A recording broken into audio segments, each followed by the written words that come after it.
Once you have a clear understanding of the assignment and your instructor's expectations, you can begin to develop your topic. Some assignments have you work on a specific topic or let you choose from a list of options. Other assignments allow you the freedom to write about something of your choosing. Each assignment presents different challenges. Assigned topics lack freedom and may be uninteresting to you, all the while making the research process rather boring. Flexible topics may have the opposite effect, having too many possibilities, making the research process overwhelming and difficult to start. No matter the assignment, remember your topic is a living thing and will develop throughout the whole research and writing process.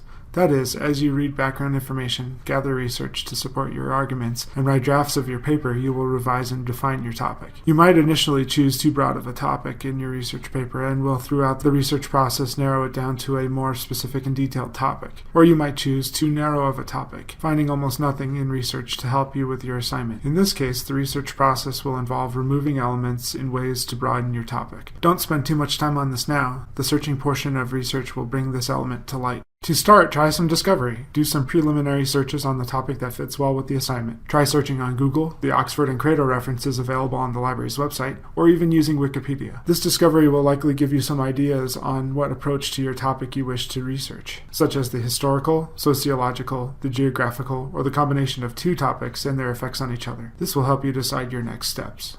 Let's say you have a topic. After some quick discovery, you realize that it would take several leather-bound books to write about this topic. You decide to narrow your topic to something more specific. On another project, you have a different topic. After some quick discovery on the web, you find that this topic is way too narrow. You then decide to lightly broaden your topic to something more manageable. Another aspect of topic development is keywords. While keywords will be discussed further in the search video, it's great to get started on them now while developing your topic. In your discovery, pay particular attention to the words other sources use to describe your topic, and write them down. If you have a topic that is scientific in nature, write down both the common and the scientific descriptions of what it is you intend to research.